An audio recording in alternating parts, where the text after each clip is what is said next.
और नमस्कार दोस्तों। आज हम जिस टॉपिक पे चर्चा करेंगे उसमें ये है कि मेष लगन की कुंडली में राहु देव कैसा रिजल्ट देते हैं। जैसा कि आपको पहले बताया हुआ है कि अगर प्रथम हाउस में 1 नंबर लिखा हुआ है, इसका मतलब है कि ये मेष लगन की कुंडली हुई। मेष लगन की कुंडली में यानी 12 घर जो हैं, इसमें राहु देव कहीं ना कहीं बैठेंगे और जहाँ बैठेंगे वहाँ पे कैसा रिजल्ट देंगे, इसी बात पे आज हम चर्चा करेंगे। दोस्तों, आपको एक बात बताना चाहता हूँ कि राहु देव का सबसे खराब रिजल्ट अगर कहीं देखा गया है तो वो मेष लगन की कुंडली में देखा गया है। मेष लगन की कुंडली वैसे भी ये अच्छी कुंडली नहीं मानी गई है, ये एक मीडियम लोगों की कुंडली होती है। कई बार जो है लोअर सोसाइटी के लोग इसमें जुड़े हुए होते हैं, तो मेष लगन की कुंडली वैसे भी अच्छी नहीं मानी गई और राहु देव का रिजल्ट इस कुंडली में बहुत ही गलत मिलता है। आप ये मान के चलिए कि मेष लगन की कुंडली में अगर राहु की महादशा ना आए तो ही अच्छा है। अगर राहु देव की महादशा आ गई, अंतरदशा में तो चलो फिर भी थोड़ा सा कम रिजल्ट देते हैं, क्योंकि जो महादशा में प्लैनेट रहेगा वो पोजीशन को थोड़ा सा संभालता है। लेकिन अगर खुदा ना खास्ता कहीं भैया राहु देव की महादशा आ गई तो आदमी के बम बोल जाते हैं। ऐसे लोग जो है 18 साल उनको किसी तरह से निकालना बहुत मुश्किल हो जाता है। खैर, प्रकृति का नियम है, जैसा मिलेगा वैसा झेलना तो पड़ेगा ही। अब जैसे मान लीजिए आप कि अगर सारे लोग सभी लोग अगर बिजनेस ही करेंगे तो नौकरी कौन करेगा, और अगर सभी लोग नौकरी ही करेंगे तो दिहाड़ी वाला काम कौन करेगा, और अगर सभी लोग दिहाड़ी ही करेंगे तो कर्जा कौन लेगा, लोन कौन लेगा। तो कुल मिला जुला के देखा जाए ना तो राहु देव यहाँ पे बहुत गंदा रिजल्ट देते हैं, आदमी को बम बुला देते हैं। और सबसे बुरा वाला रिजल्ट मेष लगन की कुंडली में राहु देव को मिला है, यहाँ पे राहु देव देते हैं। जैसा कि आपको बताया हुआ है कि राहु देव की दृष्टि जो है 5, 7 और 9 होती है, और ये तीनों दृष्टियाँ जो है राहु देव की अगर मिलेगा तो अच्छा रिजल्ट मिलेगा, तो अच्छा काम करेंगी, नहीं तो एकदम खराब का रिजल्ट देंगे। आपको एक बात और बताना चाहूँगा कि जब भी राहु देव की प्रोटेक्शन करिए तो आप अपनी आदत डालिए कि राहु देव की प्रोटेक्शन करते समय जो जुपिटर है गुरुदेव, उनकी पोजीशन का ध्यान जरूर रखिए। जुपिटर क्या, अगर जुपिटर साथ में है या जुपिटर की दृष्टि राहु देव के ऊपर पड़ रही है तो फिर पोजीशन थोड़ी सी अच्छी हो सकती है। अदरवाइज अगर कहीं शनि की दृष्टि पड़ रही है या फिर किसी और पाप ग्रह की दृष्टि पड़ रही है, जैसे मंगल की ही दृष्टि पड़ रही है, भले ही मंगल की कुंडली है, लेकिन अगर राहु देव के ऊपर दृष्टि पड़ेगी तो पोजीशन और ख़राब हो सकती है। खैर, आपको बताया हुआ है कि अंश माने नहीं रखता, जैसे जैसे प्राणी बढ़ता है ऐसे ऐसे प्लैनेट की अवस्था भी बढ़ती जाती है। दृष्टि माने रखती है, राहु देव को 5, 7, 9 मिली हुई है। दशा और अंतर्दशा माने रखती है, और अगर दशा या महादशा या अंतर्दशा नहीं भी आती है तब भी राहु देव यहाँ पे बहुत गड़बड़ रिजल्ट देते हैं और नुकसान करवाते रहते हैं। तो अब ज़्यादा लंबा ना करते हुए सीधे मुद्दे पे आते हैं और आपको बताते हैं कि मेष लगन की कुंडली में राहु देव कैसा रिजल्ट देंगे। दोस्तों, एक बात आप ध्यान रखिएगा, फिर बता रहा हूँ आपको कि मेष लगन की कुंडली में राहु देव अच्छा रिजल्ट नहीं देते। कुछ घर ऐसे हैं कि जहाँ पे अच्छा रिजल्ट देते हैं, वो पहले ही बता रहा हूँ, जैसे 6वां हो गया, 9वां हो गया, 10वां और 11वां और 12वां, बाकी हर जगह पे ये गलत रिजल्ट देंगे। तो आइए देखते हैं कि राहु देव 12 घर में क्या क्या रिजल्ट देंगे। सबसे पहले देखते हैं पहला घर। मैं आपको यहाँ एक बात बताना चाहूँगा कि 1 नंबर की कुंडली है। पहले घर में अगर राहु देव विराजमान हो गए तो एकदम बिल्कुल सब कुछ गड़बड़वा देंगे। भाई, पर्सनालिटी तो ऐसी होती है कि बचपना से ही 4 लोग गाली देने लग जाते हैं। जैसे मतलब जो बच्चा जब से होश संभालता है ना, तब से ही अड़ोसी पड़ोसी सब तंग हो जाते हैं, दुखी हो जाते हैं, क्योंकि ये होता ही ऐसे शरारती टाइप का, कभी किसी का कुछ शरारत कर देगा, कभी किसी का कुछ शरारत कर देगा, तो अड़ोसी पड़ोसी जो है देखने से खुश नहीं रहते। पर्सनालिटी यहाँ गड़बड़ कर देता है आदमी को एकदम बिल्कुल। यहाँ तक आप मान के चलिए कि बर्बार टाइप का, जेब का तरह, चोर का तरह, राजनी करने वाला, लूटपाट करने वाला, अगर गुरु की दृष्टि नहीं पड़ी, पोजीशन केवल राहु देव के ऊपर डिपेंड रही, तो ऐसे लोग बिगड़ जाते हैं। पढ़ाई लिखाई तो इनके हो ही नहीं पाती, क्योंकि राहु देव पहले घर में बैठेंगे तो पांचवें घर पे इनकी दृष्टि जाएगी, तो प्राइमरी एजुकेशन भी नहीं हो पाती। मिडिल एजुकेशन जो देखा जाता है वो 7th हाउस से देखा जाता है, वो भी नहीं हो पाती। और जब वो नहीं हो पाती तो तीसरी दृष्टि जो है 9th हाउस की, डिग्री लेने का सवाल ही नहीं उठता। तो ऐसे बच्चे जो है, जब भी आप मार्केट में निकलते हो ना, आप देखते हो कि छोटे छोटे बच्चे काम करते हुए मिल जाते हैं। कोई ठेले पे लगा हुआ है, कोई दुकान पे लगा हुआ है, कोई होटल में लगा हुआ है। तो आप एक बात समझ जाइए कि कहीं ना कहीं राहु देव इनके जो है स्ट्रगलर करवा रहे हैं, इनको संघर्ष करवा रहे हैं, और इनकी कम से कम जवानी तक 18 साल तक इनकी यही रहेगी। तो आप मान के चलिए कि जब भी राहु देव फर्स्ट हाउस में आएंगे, ऐसे लोगों की शिक्षा दीक्षा नहीं हो पाएगी और वो बहुत परेशान हो जाएंगे। तो पर्सनालिटी गड़बड़ हो गई। 5वीं दृष्टि गई पंचम हाउस पे, तो वहाँ पे जो है प्लानिंग गड़बड़ हो गई। 7वीं दृष्टि पे गई, अगर शुक्र देव काम कर रहे हैं तो फिर ठीक है। अगर कहीं शुक्र देव भी अगर दूषित हैं या कमज़ोर हैं, तो ऐसे लोगों की जो है डिवोर्स तो होता ही नहीं है, शादी ही नहीं हो पाती ऐसे लोगों की। शादी जो होती है ना, वो पत्नी भी उनकी ऐसी ही मिलती है। कलेश, मारपीट, लड़ाई झगड़ा सब कुछ यहाँ पे होता रहता है। तो कुल मिला जुला के अगर देखा जाए तो ये पोजीशन जो है राहु देव की बड़ी गड़बड़ है। 9th हाउस जो है ना, वहाँ पे दृष्टि पड़ती है तो लोग अनलकी भी हो जाते हैं। तो काम धाम, बिजनेस, कैरियर जो कुछ भी है सब चौपट हो जाता है। व्यवसाय करने की तो ज़रूरत ही नहीं पड़ती। अगर व्यवसाय भी करते हैं तो टमाटर बेचेंगे और जो है सब्जी बेचेंगे, इससे बड़ा व्यवसाय कर नहीं पाते। वैसे ये 4th श्रेणी के लोग होते हैं, ज़िंदगी भर संघर्ष ही करना पड़ जाता है और कुल मिला जुला के देखा जाए तो बहुत बुरा रिजल्ट मिलता है। कई बार लोगों की शादी हो जाती है और शादियां टूटते हुए भी देखा गया है। अगर शादी नहीं टूटती है तो क्लेश में जीवन रहता है, दैनिक जीवन बहुत ही खराब रहता है। कुल मिला जुला के देखा जाए तो आप समझ सकते हैं कि यहाँ पे पर्सनालिटी गड़बड़ हो जाती है। इसकी वजह से जो है बंदा, जितने भी आपको चोर टाइप के लोग मिलेंगे ना, छोटे मोटे चोर टाइप के, बर्तन भाड़ा उठाने वाले, साइकिल चुराने वाले, बाइक चुराने वाले, ये सब की जो है यही होता है। फर्स्ट हाउस में राहु होते हैं और मेष लग्न की कुंडली होती है। आपको शुरू में बताया हुआ है, पहले की क्लास में बताया हुआ है कि पुलिस की और क्रिमिनल की एक ही कुंडली होती है।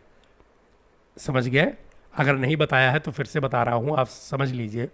पुलिस वालों की जो कुंडली होती है और जो क्रिमिनल की कुंडली होती है, यानी पुलिस और क्रिमिनल दोनों की सेम कुंडली होती है। अंतर केवल ये होता है कि वहाँ पे पुलिस वालों की कुंडली में राहु के ऊपर गुरु की दृष्टि होती है। इससे वो यूनिफॉर्म पहन के क्राइम करते हैं। क्राइम वो भी करते हैं, लोगों को मारना, पीटना, बंदूक लेके घूमना, बारूद से खेलना, ये सब पुलिस वालों का काम होता है। लेकिन वो यूनिफॉर्म पहन के करते हैं तो वो एक प्रकार से समाज के रक्षक बन जाते हैं। जब भी राहु की ऊपर गुरु की दृष्टि नहीं होगी और पोजीशन गड़बड़ हो जाएगी तो ऐसे लोग क्रिमिनल बन जाते हैं। ये अपना स्वतंत्र रूप से जो है बारूद से खेलने लगते हैं, तो स्थिति यहाँ खराब हो जाती है। खैर छोड़िए उस बात को, कभी फिर बाद में चर्चा करेंगे। पहले घर में जब भी आपको राहु देव मिले तो आप समझ लीजिए कि बंदा ठीक नहीं है, इसका सब कुछ गड़बड़ है। तो आप यहाँ पे आप समझ गए कि मैं क्या कहना चाहता हूँ। छोटी मोटी चोरी करेंगे, छोटी मोटी राजनी करेंगे, छोटे मोटे डकैती तो खैर नहीं डाल सकते, उसके लिए दूसरी पोजीशन होती है, उसके लिए मंगल का बली होना जरूरी है। लेकिन राहु देव यहाँ पे जब कतरा, चोर, बरवार, बर्तन उठाने वाला, साइकिल चुराने वाला, यही सब बना देते हैं। तो ये पोजीशन गड़बड़ हो गई, प्लानिंग एकदम चौपट हो जाती है। आधी उम्र जेल में बीत जाती है। अगर राहु की महादशा है तो निश्चित जेल जाएंगे, और जेल एक बार अगर जेल चले गए तो जमानत होने में कई साल लग जाते हैं। इनको जो है जस्टिस जो है ना, इनको लंबा ही नाप देते हैं। तो कुल मिला जुला के देखा जाए तो पहले घर का भैया बहुत ही निगेटिव रिजल्ट मिलता है। आप बस यही है कि कहीं राहु की महादशा ना आए। अगर राहु की देव की जो है, राहु देव की महादशा आ गई या फिर अंतरदशा आ गई तो बंदे को एकदम बिल्कुल बम बुला देता है। आप ये समझिए कि बिल्कुल निगेटिव रिजल्ट मिलता है। आज मैं आपको सही सही रिजल्ट बताऊंगा। कई बार हम लोग खुल के नहीं बोल पाते हैं, लेकिन आज मैं कोशिश करूंगा कि आज खुल के बोलता हूं और आप खुल के समझिए। क्योंकि ज्योतिष में कई योग ऐसे हैं कि जो ज़्यादातर ज्योतिषियों को पता भी नहीं है, और जिनको पता है वो बोलते ही नहीं है, क्योंकि कोई भी लफड़े में नहीं पड़ना चाहता। चलो आइए ये जानते हैं कि दूसरे घर में क्या रिजल्ट मिलेगा। दूसरे घर में राहु देव का रिजल्ट अच्छा नहीं मिलेगा। हालांकि कुछ लोग कहेंगे कि यहाँ पे तुला लगन है, शुक्रदेव के राशि है, तो यहाँ पे अच्छा रिजल्ट मिलेगा। लेकिन जब भी सेकंड भाव में राहु देव को देखा गया है तो यहाँ पे अक्सर ये देखने में आया है कि पैसा या पत्नी दोनों में से एक ही सुख मिलता है। और ज़्यादातर लोगों के पास पैसा तो हो ही जाता है, कैरियर को चमका लेते हैं, लेकिन पत्नी का सुख नहीं मिलता है। यानी अपने परिवार का, फैमिली का सुख नहीं मिलता। तो यहाँ पे आप मान के चल सकते हैं कि परिवार का सुख मिलेगा, फैमिली में कोई ना कोई सपोर्ट करने वाला रहेगा। हो सकता है कि फैमिली के जो भी लोग हैं वो सपोर्ट करें, लेकिन दैनिक जीवन यहाँ खराब रहता है। जो आप आफ्टर मैरिज होम लाइफ है, मैरिज हो ही नहीं पाती, और अगर किसी तरह से मैरिज हो भी जाए तो आफ्टर मैरिज जो होम लाइफ है, मैं पुरुष की बात कर रहा हूँ, महिला की नहीं कर रहा हूँ। महिला की कुंडली में फिर भी ठीक रहेगा योग, क्योंकि महिलाएं जो हैं वो एडजस्ट कर लेती हैं, महिलाओं के अंदर सहन शक्ति होती है, थोड़ा बर्दाश्त कर लेती हैं, रोध होके किसी तरह से वो अपना जीवन यापन कर लेती हैं। लेकिन पुरुष की कुंडली में अगर दूसरे घर में राहु देव हैं तो यहाँ पे दैनिक जीवन जो आफ्टर मैरिज होम लाइफ है वो बहुत ही ज़्यादा खराब हो जाती है। बिजनेस के लिए, जो कैरियर है या नौकरी के लिए, वहाँ पे थोड़ी सी पोजीशन अच्छी बनती है, तो आप यहाँ पे मिक्स रिजल्ट कह सकते हैं। यानी कैरियर, व्यवसाय, नौकरी, फ्रेंड का सपोर्ट, ये सब बहुत अच्छा मिलेगा।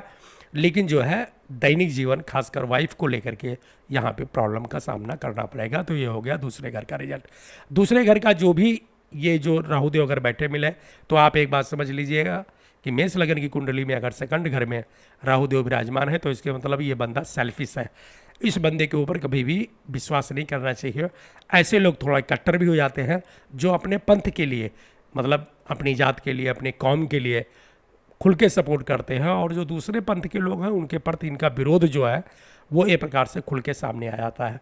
तो कुल मिला जुला के देखा जाए तो दूसरे घर की पोजीशन भी मिक्स है, बहुत ज़्यादा अच्छा रिजल्ट नहीं मिलता। आइए देखते हैं कि तीसरे घर में कैसा रिजल्ट मिलता है। तीसरे घर में छोटे भाई बहन का सुख नहीं मिलता। कई बार देखा गया है कि छोटे भाई बहन होते ही नहीं हैं, अगर हो भी गए तो उनसे झगड़ा लड़ाई करके ये लोग किसी तरह से अलग ही रहते हैं। अगर किसी तरह से थोड़े दिन चल गया तो ठीक है, शादी होने के बाद में जब भी पत्नी आएगी तो बिल्कुल घर में नहीं रहते, ये माँ बाप को भी छोड़ देते हैं और कुछ दिन तक ये बाहर ही रहते हैं। ऐसे लोग एक प्रकार से इल्यूशन, भ्रम की स्थिति में होते हैं, बनावटी चेहरा होता है उनका, उनके जेब में दमड़ी भी नहीं होती, लेकिन वो अपने आप को किंग समझते हैं। तो मतलब कहने का मतलब है कि भौकाल होता है केवल, आप समझते हैं ना कि है कुछ नहीं, लेकिन बात करने में ऐसा लगेगा कि जैसे प्रधानमंत्री यही हैं। इनके पास पैसा नहीं होता है, लेकिन ये अपनी जो है लग्जीरियस कम नहीं करते, यानी शौक बहुत लंबी होती है। इनको बाइक चाहिए, इनको कार चाहिए, महंगा से महंगा वाहन चाहिए, बड़ा से बड़ा घर चाहिए, कपड़े लत्ते भी इनको जो है जारा के चाहिए। तो कुल मिला जुला के देखा जाए तो फैंसी बहुत होते हैं, लेकिन जो है पैसे नहीं होते। तीसरे घर में जब भी राहु देव होंगे, ऐसे लोग राहु की महादशा में दिल खोल के तबीयत से कर्जा होते हैं, इनका रोम रोम बिका होता है कर्जे से। एक बात और भी बताना चाहूँगा, जब भी तीसरे घर में राहु मिले और राहु की महादशा या अंतरदशा हो, तब आप समझ लीजिएगा कि बंदे को कम से कम लाखों में नुकसान हुआ है। तो यहाँ पे कैरियर भी जो है बदलाव होता रहता है, 1 साल में, 1.5 साल में कम से कम 2-3 नौकरी को बदल देते हैं, सेटलमेंट यहाँ पे हो नहीं पाता, और जो है पोजीशन बहुत ही ख़राब रहती है। तो कुल मिला जुला के देखा जाए तीसरे घर का रिजल्ट बहुत ही निगेटिव मिलता है। अच्छा क्या मिलता है ये भी आपको बताता हूँ। अच्छा ये मिलता है कि ऐसे लोगों का अगर वीज़ा उजा या कागज़ का काम है, मतलब कई बार होता है ना, आप जाते हो तो लोग डॉक्यूमेंट का काम करते हैं, जो पेपर वगैरह का काम करते हैं, अगर उस लाइन में बंदा है तो वहाँ पे बहुत अच्छी तरक्की मिलती है, क्योंकि ये उनका गुरु का काम है, ये जुपिटर का काम है। तो अगर वो उस फील्ड में है तो बड़ी अच्छी सफलता मिलती है। ऐसे लोग जो है छोटी मोटी यात्राएं करके, मार्केटिंग का काम करके भी पैसा कमाते हैं, लेकिन उसमें जो है बरकत बिल्कुल भी नहीं होती। तो कुछ काम को छोड़ करके बाकी निगेटिव रिजल्ट है। एक पोजीशन आप और देख लीजिएगा कि यहाँ पे जो है गुरु कहाँ बैठे हुए हैं। अगर गुरु की दृष्टि पड़ रही है राहु देव के ऊपर तो मामला कंट्रोल में है। अगर राहु की ऊपर गुरु की दृष्टि नहीं है और मंगल की दृष्टि है या फिर शनिदेव की दृष्टि है तो मामला यहाँ आउट ऑफ कंट्रोल हो जाता है। एक बात और बताना चाहूँगा, ऐसे लोगों का अगर वाहन चलाते हैं या इनके पास वाहन है तो वाहन क्षतिग्रस्त जरूर होता है, मतलब उसका एक्सीडेंट एक आम बात है कि होता रहेगा और उसमें काफ़ी नुकसान भरना पड़ता है। यहाँ पे एक बात और बता के चलना चाहूँगा, तीसरे घर में जब भी राहु देव हो और राहु की महादशा या अंतरदशा हो, गुरु की दृष्टि ना पड़ती हो, मंगल देव यहाँ ज़्यादा प्रभावी हो, प्रबल अवस्था में हो, तो ऐसे लोगों को कम से कम ज़्यादा नहीं लेकिन 1 महीना 2 महीना या 3 महीना जेल जरूर जाना पड़ता है। जेल के सुख की इनको प्राप्ति जरूर हो जाती है, और वो भी राहु के महादशा के बहुत जल्दी ही, मतलब 2-3 साल के अंदर। आपको पता ही है कि राहु की महादशा 18 साल की होती है, तो जब तक राहु की महादशा रहेगी तब तक ये मुकदमा लड़ेंगे और शुरुआत में ही इनको जेल का सफ़र जो है यात्रा करनी पड़ जाती है। तो कुल मिला जुला के देखा जाए तीसरे घर के राहु की जो है रिजल्ट बहुत ही गंदा होता है। एक बात और बताना चाहूँगा, यहाँ पे पिता से संबंध बहुत ही खराब हो जाता है। इनके पिता भी रोने वाले अवस्था में होते हैं, क्योंकि मोहब्बत जो है जो है लड़के को छोड़ नहीं पाती, और लड़का पिताजी के ऊपर एकदम बिल्कुल जो है कुछ ना कुछ नुकसान की भरपाई करवाता रहता है। तो तीसरे घर का रिजल्ट अच्छा रिजल्ट नहीं माना जाएगा। आइए देखते हैं कि चौथे घर में क्या रिजल्ट मिलता है। एकदम गंदा वाला रिजल्ट मिलेगा बड़े भाई। एक तो कर्क लगन वहाँ पे आ जाती है, कर्क राशि आ जाती है, तो वो घर ऐसे ही जो है चंद्रमा का हो गया। और राहु देव जब वहाँ बैठेंगे तो बहुत ही निगेटिव रिजल्ट देते हैं। ऐसे लोगों के पास कुछ होता हवाता नहीं है, अगर कुछ होता है तो वो भी हाथ से फिसल जाता है, या तो ये लोग खुद ही बेच बाँच के एक तरफ हो जाते हैं। सिचुएशन ऐसी क्रिएट हो जाती है दोस्तों कि यहाँ पे न चाहते हुए भी प्रॉपर्टी बिकनी शुरू हो जाती है। ऐसे लोगों को प्रॉपर्टी डीलर का काम करना चाहिए कि जो कुछ भी खरीदेंगे वो तुरंत बिक जाएगा। स्थिति कई बार इतनी खराब होती है कि बर्तन भाड़े तक भी बिकने के नौबत आ जाते हैं। चौथे घर में राहु देव की पोजीशन बिल्कुल भी कैरियर के लिए अच्छी नहीं मानी गई है। यहाँ पे फ्रेंड का सपोर्ट नहीं मिलता है, बिजनेस एकदम चौपट हो जाता है, बिजनेस करते ही नहीं है, बिजनेस तो बस छोटा सा कहीं अगर कर लिए तो कर लिए। नौकरी की पोजीशन भी यहाँ पे गड़बड़ हो जाती है। केवल एक जगह पे सही है, अगर लोग मेडिकल फील्ड में हैं तो यहाँ पे राहु देव तरक्की करवाते हैं बस। बाकी और किसी भी नौकरी में अगर ये प्राइवेट नौकरी कर रहे हैं तो वहाँ भी मालिक के नज़रों में ये होते हैं, अपमान सहना पड़ता है, कलंक लगता रहता है। तो यहाँ पे जो है पुरुषों के लिए चौथे घर का रिजल्ट बिल्कुल नेगेटिव मिलेगा। महिलाओं की अगर कुंडली है, बहन बेटी की कुंडली है, तो फिर बहुत घातक हो जाती है। ऐसी जो बहन बेटियाँ हैं, कई बार अगर मंगल उनका प्रभावी है या मंगल की दृष्टि पड़ गई या फिर मांगलिक है, तो उनको फिर बहुत ही कष्ट का सामना करना पड़ता है। खास करके फिजिकल जो है शारीरिक चोट चपेट बहुत ज़्यादा लगती है। मैं क्या कहना चाहता हूँ आप समझ ही रहे हो। ससुराल पक्ष से बहुत ही दुख मिलता है। कई बार ससुराल में अपने पति के द्वारा या फिर ससुराल के और लोगों के द्वारा मारपीट और ताड़ना का भी सामना करना पड़ता है। आपको एक बात यहाँ पे बताना चाहूँगा, बोलना नहीं चाहता था लेकिन अगर बोलेंगे नहीं तो आप समझोगे कैसे। कई बार बहन बेटियों को यहाँ पे सुसाइड करने तक का जो है दुख देखा गया है। वो अपने जीवन से ऊब जाती हैं और सोचती हैं कि जो है अपना जीवन मतलब समाप्त करने की स्थिति में पहुंच जाती है। तो जब भी किसी बहन बेटी की कुंडली में, मेष लगन की कुंडली में चौथे घर में राहु देव आए तो उनका बहुत ही केयर करना चाहिए। खासकर माता पिता और भाई बहन जो भी हैं वो जो है ऐसी लड़कियों का ख्याल रखें, क्योंकि ससुराल में इनको बहुत ही लंबा कष्ट मिलता है।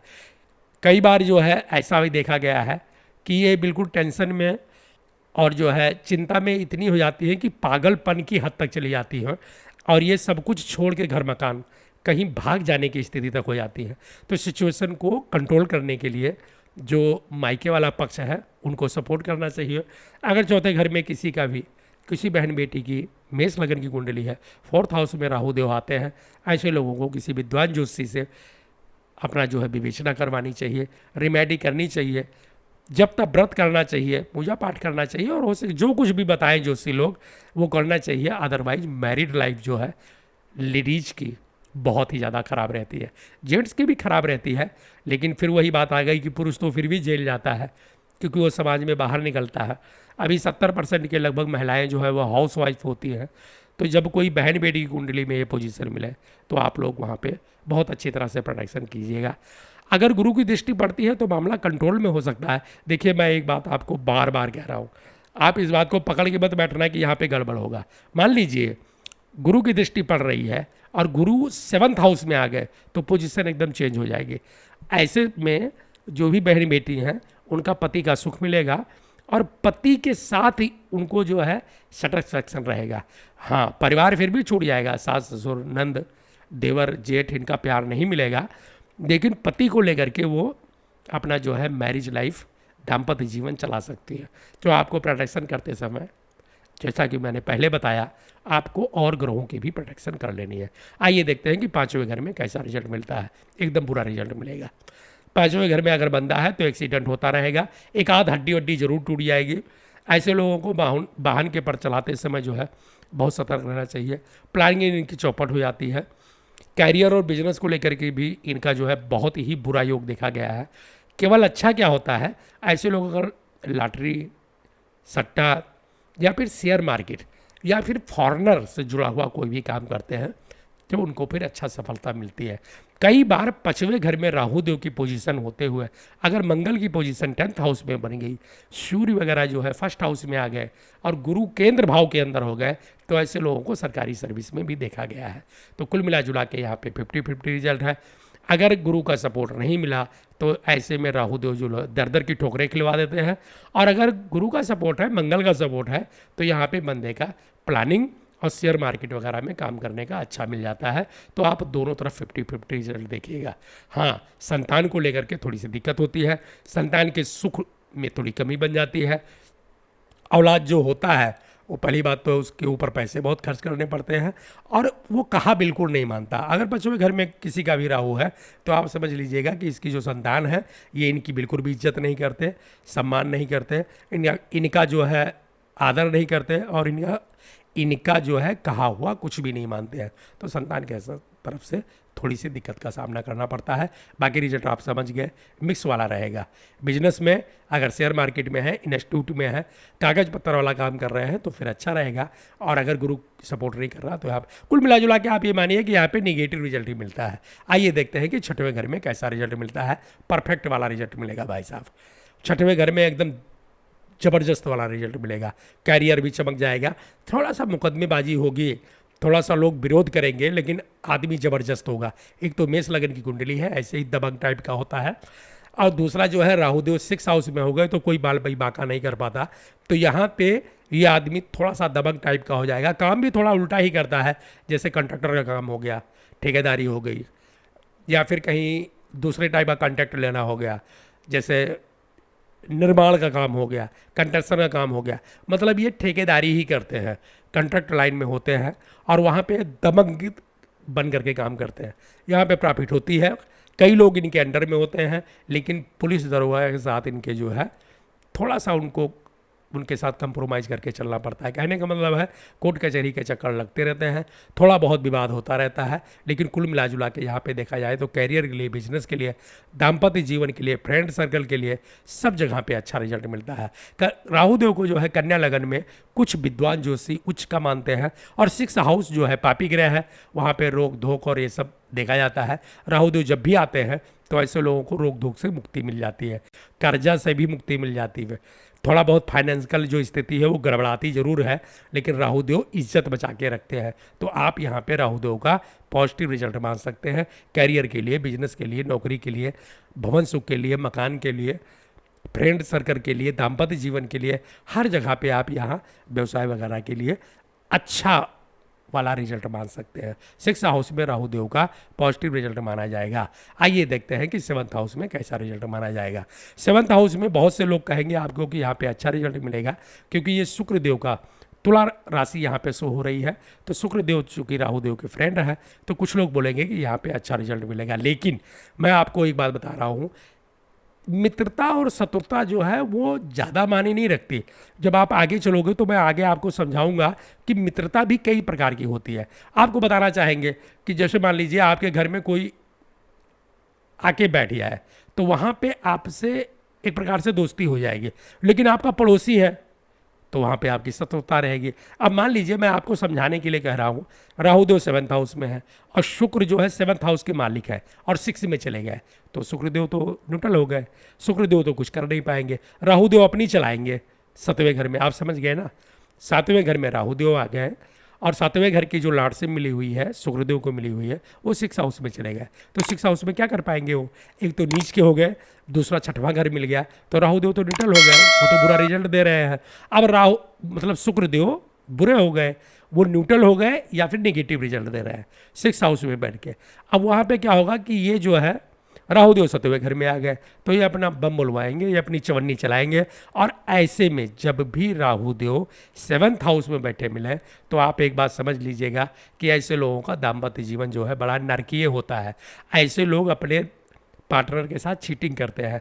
अगर खुल के बोलूँ तो ऐसे लोगों के 2-2, 3-3 जगह, 2 जगह कम से कम संबंध होते हैं। मैं पुरुष की बात कर रहा हूँ, महिला की नहीं कर रहा हूँ। तो पुरुष लोग ऐसे जो हैं अपनी पत्नी के प्रति चीटर होते हैं। कई बार ये भी देखा गया है कि पत्नी की जो धन संपदा है उसको भी लेकर के ये लोग चले जाते हैं और उसको बेच बाच के मतलब दुखी करके रखते हैं अपनी घरवाली को। पत्नी जो इनकी होती है वो इनके तरफ से बहुत ज़्यादा दुखी होती है। अगर किसी महिला की कुंडली है तो वहाँ पे पति के सुख में कमी देखी गई है। पति चीटर होता है और जो है झूठ बोलता है, पत्नी को सम्मान नहीं करता है। तो कुल मिला जुला के देखा जाए तो दैनिक जीवन गड़बड़ होता है। हाँ, बिजनेस के लिए, व्यापार के लिए पोजीशन थोड़ी सी अच्छी बन जाती है। अगर कोई नौकरी करता है तो वहाँ पे प्रमोशन वगैरह का योग बनता है। अगर कोई व्यवसाय करता है तो वहाँ पे अच्छा योग बनता है। फ्रेंड की सपोर्ट मिलती रहती है, सपोर्ट तो मिलेगी ही, क्योंकि घर की जो है प्रॉपर्टी ले जा करके वहाँ बेच के खाओगे तो 4 लोग तो मिल ही जाएंगे कि हाँ बंदा सही है, ला करके खिलाता है। तो कुल मिला जुला के देखा जाए यहाँ पे तो मिक्स रिजल्ट मिलता है। दाम्पत्य जीवन एकदम खराब होता है, लेकिन कैरियर जो है नौकरी या व्यवसाय या बिजनेस के लिए अच्छा होता है। फ्रेंड सर्कल भी अच्छी होती है, ऐसे लोग अपने इंजॉयमेंट के लिए काम करते हैं। कुल मिला जुला के देखा जाए तो सेल्फिश टाइप के लोग होते हैं और परिवार से इनका ज़्यादा मतलब नहीं होता। तो यहाँ पे आप मिक्स रिजल्ट मान सकते हैं। 8वें घर में राहु देव का रिजल्ट बिल्कुल गड़बड़ मिलेगा, एकदम गड़बड़ मिलेगा, क्योंकि वहाँ पे वृश्चिक राशि हो गई। 8वां घर वैसे भी शनि देव का होता है। राहु देव जो हैं, एक बात आपको और बताना चाहूँगा। पहले कई बार सोचता हूँ कि बताऊँ, फिर सोचता हूँ कि छोड़ दूँ, क्योंकि कई बार मैं भी जो है लफड़े में नहीं पड़ना चाहता। राहु देव को सोल्जर माना गया है और शनि देव को ब्रिगेडियर माना गया है। तो राहु देव को जो है वो आर्डर फॉलो करते हैं और शनि देव आर्डर देते हैं। जब भी राहु देव 8वें घर में आ जाएंगे तो इसके मतलब है वो एकदम बली हो जाएंगे। बली का मतलब आप समझ रहे हैं, क्योंकि वो शनि देव का घर है तो वहाँ पे इनको बिल्कुल छूट मिल जाती है, जो मर्जी करें। अब चूंकि 8वें घर में ये गंदा रिजल्ट देंगे, क्योंकि वो वृश्चिक लगन की कुंडली है, तो रोग धोक हो जाएगा, बीमारी हो जाएगी, लाइलाज बीमारी हो जाएगी, कर्जा हो जाएगा। और जो पैतृक संपत्ति है, क्योंकि इनकी दृष्टि जो है 7वीं वाली सीधा सेकंड हाउस में पड़ेगी, तो आपको एक बात फिर बताना चाहूँगा कि पैतृक संपत्ति जो है वो छीण हो जाती है, कई बार मिलती ही नहीं है, और अगर मिल भी जाए तो धीरे धीरे करके वो खिसक जाती है, बिक जाएगी या अपने आप दे देंगे। ऐसे लोगों का दाम्पत्य जीवन भी बहुत खराब होता है। इनकी जो है मैरिज अगर हो भी जाए तो टूटने के ज़्यादा चांस रहते हैं। तो कुल मिला जुला के देखा जाए यहाँ तो कैरियर, बिजनेस, दाम्पत्य जीवन, नौकरी, फ्रेंड सर्कल, सेहत को लेकर के हर प्रकार से नेगेटिव रिजल्ट मिलता है, एकदम बुरा रिजल्ट मिलता है। मेष लगन की कुंडली में अगर कहीं और कोई लगन की कुंडली है तब फिर राहु देव यहाँ पे अच्छा रिजल्ट देंगे। मैं आपसे बता रहा हूँ कि मेष लगन की कुंडली में यहाँ पे बुरा रिजल्ट मिलता है। आइए देखते हैं कि 9th हाउस में कैसा रिजल्ट मिलेगा। 9वें घर के अंदर राहु देव अच्छा रिजल्ट नहीं देंगे। 9वें घर के अंदर राहु देव प्रकार से वहाँ पे नीच माना जाएगा। अगर ये ना माना जाए तब भी राहु देव जब भी 9th हाउस की पोजीशन आएगी तो वहाँ पे कहीं ना कहीं जातक को अनलकी कर देते हैं।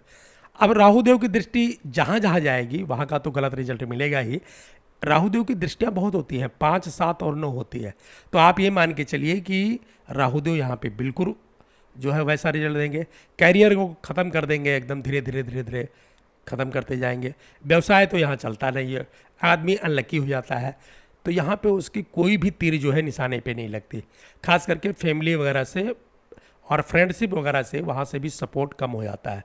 आदमी जो है अनलकी होता ही है, धर्म कर्म को भी मानने वाला नहीं होता।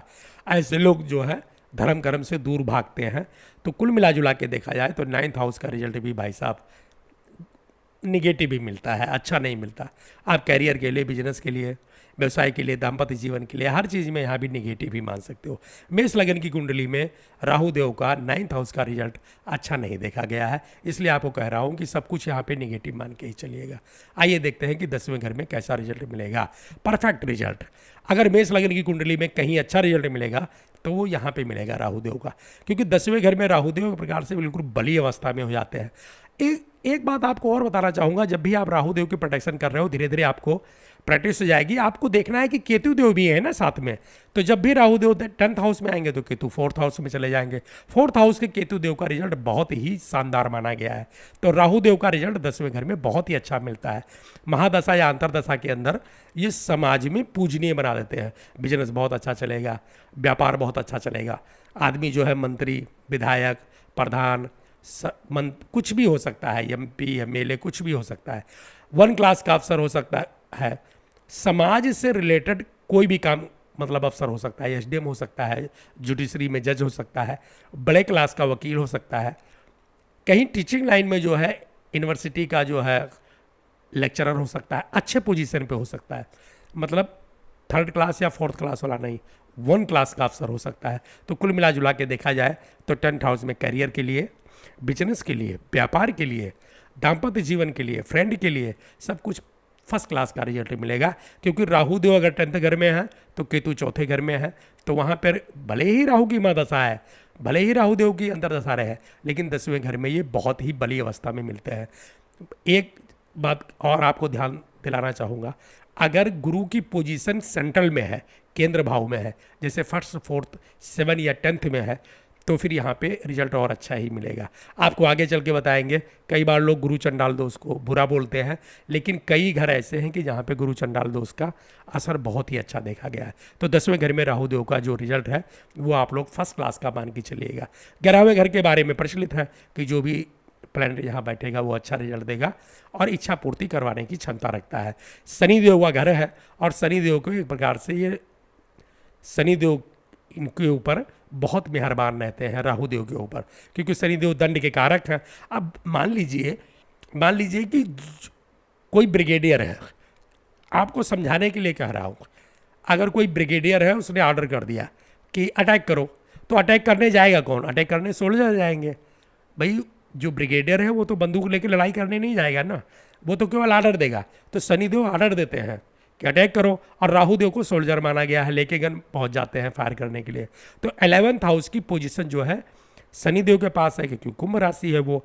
शनिदेव बहुत ही कठोर प्लैनेट माने गए हैं, तो राहु देव यहाँ फुल तरह से एक्टिव हो जाएंगे। फ्रेंड का सपोर्ट दिलाएंगे, बड़े भाई बहन का सपोर्ट दिलाएंगे, कैरियर और बिजनेस में एकदम बिल्कुल चमका के रखेंगे।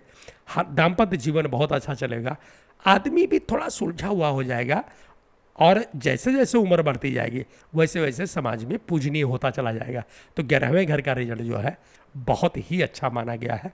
आप यहाँ पे सब कुछ हाँ हाँ हाँ हाँ बोलते हुए चले जाना। आइए देखते हैं कि 12वें घर में कैसा रिजल्ट मिलता है। दोस्तों, 12वें घर में ज्योतिषियों में मतभेद है। अक्सर आपको ज्योतिषी कई ऐसे मिलेंगे जो कहेंगे कि 12वें घर में राहु का रिजल्ट अच्छा नहीं मिलता, लेकिन मैं आपको बताना चाहूँगा मेष लगन की कुंडली में, क्योंकि वो गुरु का घर हो जाता है, तो मेष लगन की कुंडली में जब भी राहु देव की पोजीशन 12th हाउस में मिले तो आपको प्रोटेक्शन दो तरह से करनी है। निगेटिव वाली पे बहुत कम देखना है, पॉजिटिव वाली ज़्यादा मिलने की उम्मीद होते हैं। ऐसे लोग फॉरेन में सेटलमेंट करते हैं, ऐसे लोग विदेश यात्रा करते हैं, बाहर जा कर के पैसे कमाने के लिए बहुत ही अच्छा इनका जो है योग बन जाता है। कई बार ये भी देखा गया है कि ये लोग अपने कंट्री में रहते हुए फॉरेनर से जो है ये बिजनेस करते हैं और बड़ा ही अच्छा इनका बिजनेस चलता है। आपको एक बात और बताना चाहूँगा, ये पोजीशन शेयर मार्केट के लिए बहुत ही टॉप की होती है। बोलना नहीं चाहिए, लेकिन आपको यहाँ बोल करके चलूँगा कि जितने भी गैम्बलिंग वाले होते हैं, सटोरिये जितने भी होते हैं, जितने भी कैसीनो जाने वाले लोग होते हैं, उन सब का राहु जो है 12th हाउस में मिलता है। यानी ऐसे लोग सिचुएशन को बदलने की क्षमता रखते हैं। एक बात आपको और बताना चाहूँगा, जितने पायलट होते हैं उसमें भी ज़्यादातर लोगों का राहु जो है 12th हाउस में मिलता हुआ देखा गया है। रीज़न क्या है कि सेल्फ डिसीजन लेना पड़ता है। कोई ऐसी पोस्ट जिसमें आपको कोई सपोर्ट ना मिले, तुरंत ही आपको डिसीजन लेना है क्विक सेकंडों के अंदर, तो पायलट की भी यही पोजीशन होती है। अब मान लीजिए जहाज़ उड़ाते हुए जा रहा है, ऊपर बादल मिल गया या नीचे से जो है एयर ट्रैफिक से संपर्क टूट गया, तो वो बैठ करके वहाँ चिल्लाएगा नहीं कि अब क्या करूँ कैसे करूँ। सारे जो भी एरोप्लेन की जो भी कमांड है उसको अपने हाथ में लेके वो डिसीजन तुरंत करना पड़ता है। तो जब भी राहु देव की पोजीशन 12th हाउस में मिले तो आप एक बात सोचिए कि बंदे की जो है वो डिसीजन मेकिंग की क्षमता जो है बहुत ज़बरदस्त है। ऐसे लोग उच्च श्रेणी के होते हैं और उनको बहुत अच्छा रिजल्ट मिलता है कैरियर में, व्यवसाय में, बिजनेस में। और इनका जो है दाम्पत्य जीवन थोड़ा सा मीडियम टाइप का होता है। मीडियम टाइप का मतलब कि ये लोग ज़्यादा सुख भी नहीं उठाते लेकिन दुख भी नहीं उठाते। कई बार लड़ाई झगड़ा होगा तो वो कंट्रोल में आ जाता है। ऐसे लोग ज़्यादातर बाहर होते हैं, तो घर परिवार में जब भी आते हैं तो स्थिति जो है अच्छी रहती है। जैसे जैसे उम्र बढ़ती जाएगी वैसे वैसे दाम्पत्य जीवन भी इनका अच्छा होता जाता है। तो 12वें घर में कई ज्योतिषियों में मतभेद है, और हमारी तरफ से अगर पूछा जाए तो मैं 12वें घर का रिजल्ट जो है बहुत ही अच्छा वाला देखा हूँ। हजारों कुंडलियों की हमने प्रोडक्शन किया है और रिसर्च किया है, और हमने देखा है कि जब भी मेष लगन की कुंडली में 12वें घर में राहु देव आते हैं तो एकदम बिल्कुल टॉप क्लास वाला रिजल्ट देते हैं। हर तरह से बहुत ही पॉजिटिव रिजल्ट देते हुए देखा गया। तो ये था दोस्तों राहु देव के 12वें घर का रिजल्ट जो बहुत ही पॉजिटिव मिलता है, और राहु देव की मेष लगन में 12 घर का फल। उम्मीद करते हैं कि आपको क्लास ये अच्छी लगी होगी, कुछ नया सीखने को मिला होगा। अगर आपको क्लास अच्छी लगती है, आपको वीडियो पसंद है, तो आपसे अनुरोध है कि चैनल को लाइक कीजिए, शेयर कीजिए और सब्सक्राइब कीजिए। मिलते हैं अगले क्लास में, तब तक के लिए नमस्कार।